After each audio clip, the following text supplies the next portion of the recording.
कहानी की शुरुआत होती है टायलर नाम के एक आदमी से, जहां हम देखते हैं कि टायलर अपनी गर्लफ्रेंड मार्गो के साथ एक बोट के इंतजार में हार्बर पर खड़ा है। तभी टायलर मार्गो को बताता है कि जिस रेस्टोरेंट में वो जा रहे हैं असल में वो एक बहुत ही आलीशान रेस्टोरेंट है जो कि एक प्राइवेट आइलैंड पर बसा हुआ है, और इस रेस्टोरेंट को मशहूर शेफ जूलियन स्लोविक चलाता है, जिसने इस रेस्टोरेंट का नाम हाफथॉर्न रखा है। साथ ही इस रेस्टोरेंट में जाने के लिए भी उसे कई महीनों की वेटिंग लिस्ट का सामना करना पड़ा था। तभी वहां पर एक बोट आती है जिस पर काफी सारे फेमस और नामी लोग चढ़ते हैं, जैसे कि लिलियन जो कि एक काफी फेमस फूड क्रिटिक थी, जिसके साथ उसका एडिटर टेड भी था। साथ ही वहां एक बहुत ही अमीर कपल रिचर्ड और एनी भी मौजूद थे, जिनके पीछे पीछे जॉर्ज डियाज वहां आ जाता है, जो कि एक मूवी स्टार था जो अपनी पर्सनल असिस्टेंट फेलिसिटी के साथ आया हुआ था। इन सब के साथ साथ एक बिजनेस पार्टनर्स का ग्रुप भी था, जिसमें सोरेन, डेव और ब्रीस शामिल थे। इसके बाद ये सभी लोग बोट पर चढ़ जाते हैं, जहां उन्हें स्टार्टर्स में एक डिश खाने को दी जाती है, जिसे खाकर टायलर उस रेस्टोरेंट के लिए और भी ज्यादा एक्साइटेड हो जाता है। थोड़ी ही देर बाद वो बोट उन सभी को एक प्राइवेट आइलैंड तक ले आती है, जहां सबसे पहले उस रेस्टोरेंट की शेफ एल्सा उन सभी का स्वागत करती है। जिसके बाद वो एक एक करके सभी गेस्ट्स की एंट्री चेक करती है, और जब टायलर का नंबर आता है तब वो टायलर के साथ किसी और लड़की का नाम लेती है, जिसका मतलब ये था कि टायलर ने असल में बुकिंग पहले किसी और लड़की के साथ कराई थी, पर एन मौके पर प्लान चेंज होने की वजह से उसे मार्गो को अपने साथ लाना पड़ा, और ये सब देखकर मार्गो टायलर से नाराज हो जाती है। खैर, सारी चेकिंग खत्म होने के बाद एल्सा अपने सभी गेस्ट को उस आइलैंड के एक टूर पर लेकर जाती है, जहां वो उन्हें उस आइलैंड के बारे में सब कुछ बताती है, जैसे उस आइलैंड के सभी गार्डन्स, सभी फार्म्स और साथ ही रेस्टोरेंट में यूज होने वाले स्लॉटर हाउसेस भी। साथ ही एल्सा उन्हें ये भी बताती है कि उनके रेस्टोरेंट में काम करने वाले सभी लोग उसी आइलैंड पर रहते हैं। टूर के दौरान टायलर को एक कॉटेज दिखता है, और एल्सा उसे बताती है कि वो कॉटेज असल में शेफ जूलियन स्लोविक का है और किसी को वहां जाने की इजाजत नहीं है। इसके बाद एल्सा उन सभी गेस्ट को होटल में लेकर आती है, जहां काफी सारे जूनियर शेफ्स पहले से खाने की तैयारियों में लगे हुए थे। इसके बाद एल्सा उन सभी गेस्ट्स को उनकी तय की हुई सीट पर बैठा देती है, जहां कुछ ही देर में उनका खाना सर्व किए जाने वाला था। तभी वहां उस रेस्टोरेंट का मालिक और वहां का एग्जीक्यूटिव शेफ यानी जूलियन पहुंचता है, जिसके बाद एल्सा जूलियन को टायलर द्वारा की गई नाम वाली गड़बड़ी के बारे में बताती है, जिसके बाद जूलियन टायलर और मार्गो को घूरने लगता है। खैर, इसके बाद जूलियन ताली बजाता है और खाने का पहला कोर्स उन सभी को दिया जाता है, जिसके बाद वो सभी अपने खाने को एंजॉय करते हैं, और साथ ही उसकी खामियां और खूबियों के बारे में सभी एक एक दूसरे से डिस्कस करते हैं। जहां टायलर को अपना पहला कोर्स काफी पसंद आया था, लेकिन वहीं मार्गो उस खाने में ज्यादा इंटरेस्टेड नहीं थी, पर वो टायलर को एक्साइटेड देखकर काफी खुश होती है। इसके बाद जूलियन दूसरी बार ताली बजाता है, जिसके बाद उन गेस्ट्स के सामने उनके कोर्स की दूसरी डिश पेश की जाती है। जूलियन अपने रेस्टोरेंट की हर छोटे बड़ी चीज को बहुत ही सीरियस लेता था, इसलिए वो हर डिश को पेश करने से पहले अपने गेस्ट्स को उस डिश से जुड़ी सारी बारीकियों के बारे में जानकारी देता था, और साथ ही उसके अपने सभी गेस्ट से एक ही उम्मीद थी कि वो सभी हर डिश को सिर्फ खाने के लिए नहीं बल्कि टेस्ट करने के लिए भी खाएं। जूलियन की ये सभी बातें सुनकर टायलर काफी इमोशनल हो जाता है, और क्योंकि उसे भी खाना बनाने में काफी दिलचस्पी थी। खैर, अपनी अपनी डिश को खाने के बाद फिर से सभी लोग डिश के बारे में अपने अपने ओपिनियन देते हैं, पर अब एनी को लगने लगा था कि शायद रिचर्ड और मार्गो एक दूसरे को जानते हैं, और वो रिचर्ड से मार्गो के बारे में बात करने की कोशिश करती है, पर रिचर्ड उसकी हर बात को काटने की कोशिश कर रहा था, और इसी वजह से एनी का शक अब धीरे धीरे और भी गहरा होता जा रहा था। खैर, इसके कुछ देर बाद जूलियन तीसरी बार ताली बजाता है और अपने स्टाफ को गेस्ट्स के लिए अगली डिश पेश करने को कहता है, लेकिन ये डिश काफी अजीब थी क्योंकि जूलियन ने इस डिश में ब्रेड देने से मना कर दिया था। जिसके बाद वो सबको बताता है कि पहले के जमाने में ब्रेड आम लोगों के लिए होता था, क्योंकि वो सभी लोग उसके खास गेस्ट्स हैं, इसलिए वो उन्हें कोई भी आम चीज नहीं खिलाने वाला है। जिसके बाद वो उन सभी को उन्हें चटनी जैसा कुछ खाने को देता है, जिसे देखकर ज्यादातर लोग बिल्कुल भी खुश नहीं होते, क्योंकि उस डिश में खाने जैसा कुछ था ही नहीं। इसलिए सोरेन और डेव एल्सा से ब्रेड मांगते हैं, पर एल्सा उन्हें ब्रेड देने से मना कर देती है, जिस पर वो दोनों उसे अपनी पावर और पोजीशन का रौब दिखाने लगते हैं और कहते हैं कि जिनके लिए वो काम करते हैं वो इस रेस्टोरेंट के एंजल इन्वेस्टर हैं। इसी हैसियत से वो जब चाहें तब उस रेस्टोरेंट को बंद करवा सकते हैं, लेकिन इसका भी एल्सा पर कोई असर नहीं होता है। जिसके बाद वो उन्हें बताती है कि आज रात उन्हें सिर्फ मेन्यू के हिसाब से ही खाना दिया जाएगा। दूसरी तरफ मार्गो को भी वो डिश पसंद नहीं आती है, जिसके बाद वो उस डिश को खाने से मना कर देती है। तभी जूलियन वहां आता है और मार्गो से पूछता है कि क्या उसे डिश पसंद नहीं आ रही है, जिस पर वो उसे बताती है कि वो अपने लिए तय कर सकती है कि उसे क्या खाना है और क्या नहीं। मार्गो की इस बात से गुस्सा होकर जूलियन वहां से चला जाता है और इसके बाद अब बारी थी अगली डिश की। लेकिन उससे पहले जूलियन सबको बताता है कि एक बार जब उसके शराबी बाप ने नशे में आकर जब उसकी मां पर हमला करने की कोशिश की थी, तब उसने किचन सीजर्स की मदद से अपने शराबी बाप को अपनी मां की जान लेने से रोका था। और उसकी अगली डिश इसी मेमोरी को दर्शाती है और इसलिए अगली डिश का नाम उसने मेमोरी रखा था। और गनीमत की बात तो ये थी कि उसी कमरे में सभी गेस्ट्स के साथ जूलियन की मां भी मौजूद थी।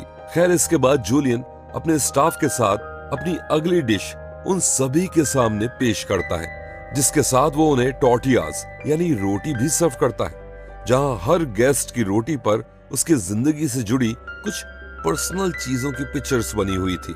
जैसे रिचर्ड और एनी की टॉर्टिलास पर रिचर्ड की मार्गो के साथ डेट पर जाने की पिक्चर थी। डेव, सोरे और ब्रीस के टॉर्टिलास पर उनकी कंपनी द्वारा की गई फंड्स में फेरबदल की पिक्चर थी। साथ ही जॉर्ज की टॉर्टिलास पर उसकी फ्लॉप मूवी की पिक्चर थी।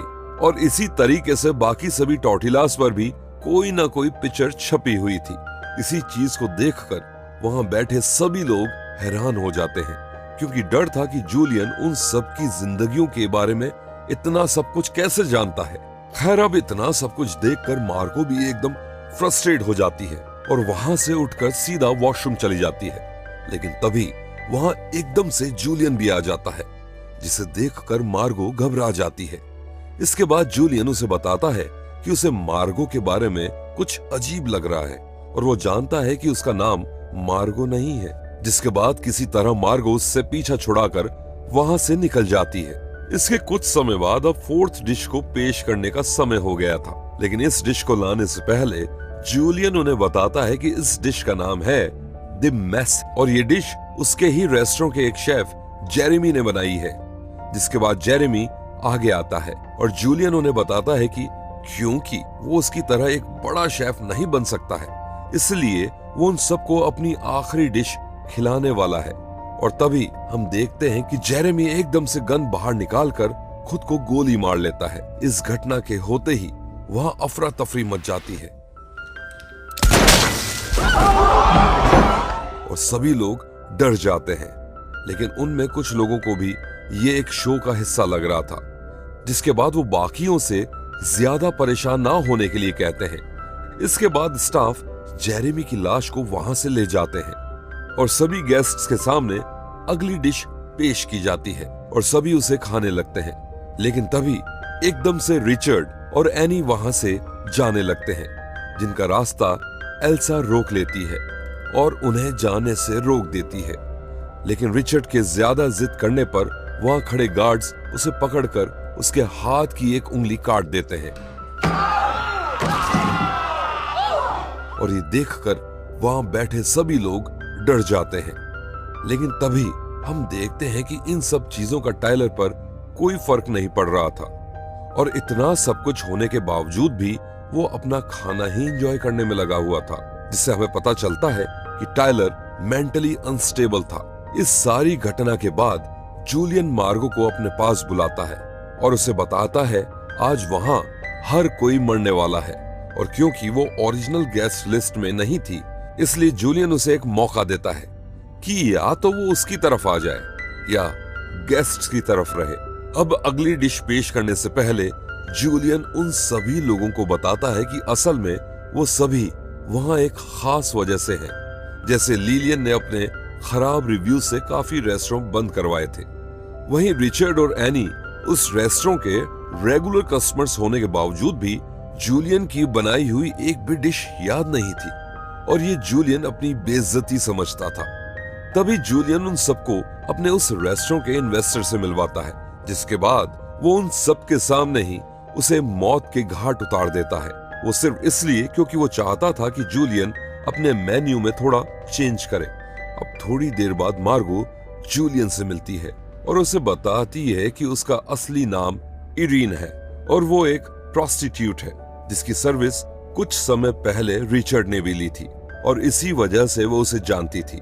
इसके बाद जूलियन सबको रेस्टोरेंट के बाहर लेकर जाता है और उन सभी के सामने अगली डिश को बनाने वाली शेफ आती है और वो उन्हें बताती है कि कई साल पहले जूलियन ने उसके साथ जबरदस्ती करने की कोशिश की थी। इसके बाद जूलियन आगे आता है और वो शेफ उसके पैरों में चाकू मार देती है, जिसके बाद जूलियन उससे माफी मांगता है।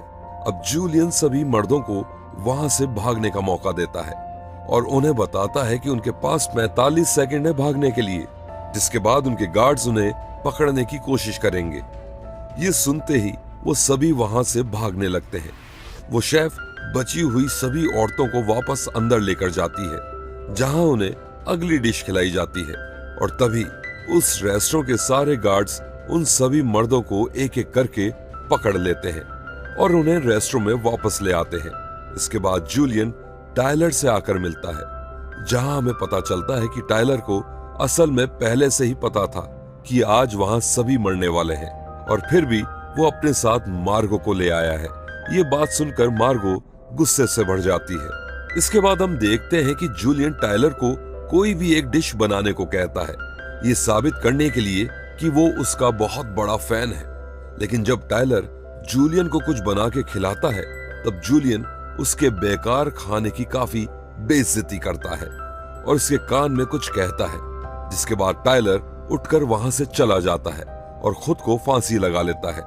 इसके बाद जूलियन मार्गो को बुलाता है और मार्गो उसे बताती है कि वो स्टाफ यानी सभी शेफ्स के साथ मरना चाहेगी, जिसके बाद जूलियन मार्गो को एक ड्रम लाने के लिए कहता है जिसकी जरूरत उन्हें अपनी आखिरी डिश के लिए पड़ने वाली थी।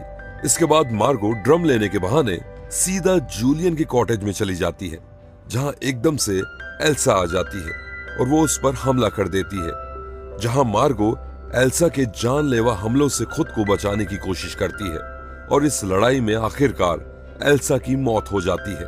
वहीं उस घर के एक कमरे में मार्गो को जूलियन की सभी पुरानी तस्वीरें दिखाई देती हैं।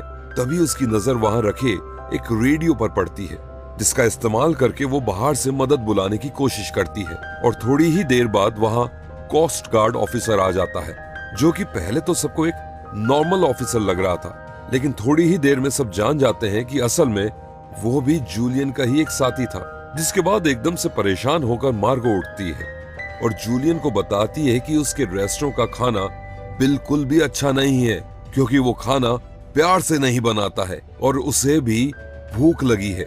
जिसके बाद वो जूलियन को उसके लिए चीज बर्गर बनाने को कहती है। असल में मार्गो जूलियन की पुरानी तस्वीरें देखकर समझ गई थी कि जूलियन ने अपने करियर जिसकी शुरुआत चीज बर्गर से की थी, इसलिए वो उसकी दुखती रग पर हाथ रखना चाहती थी। तभी जूलियन मार्गो के लिए चीज बर्गर बनाकर लेकर आता है, जिसे थोड़ा सा चखने के बाद ही मार्गो बाकी का बर्गर अपने साथ घर ले जाने के लिए पैक करवा लेती है। जिसके बाद जूलियन उसे वो पैक करके गिफ्ट बैग के साथ दे देता है और मार्गो वहां से बड़ी आसानी से निकल जाती है। असल में जूलियन ने मार्गो को इसलिए भी जाने दिया था क्योंकि टायलर उसे अपने साथ धोखे से लाया था और साथ ही मार्गो जूलियन के असली प्लान का हिस्सा भी नहीं थी। इसके बाद जूलियन उस रात की आखिरी डिश पेश करता है, जिसमें सबसे पहले तो रेस्टोरेंट में खाने की चीजें फैला दी जाती हैं और जूलियन हाथ में जलता हुआ कोयला पकड़कर सभी गेस्ट से उनकी आखिरी डिश एंजॉय करने को कहता है और तभी उस रेस्टोरेंट में आग लगा दी जाती है और सभी के सभी लोग उस आग में जलकर खाक हो जाते हैं। तो ये थी द मेन्यू फिल्म की सारी कहानी। आपको ये कहानी कैसी लगी हमें कमेंट्स में जरूर बताइएगा।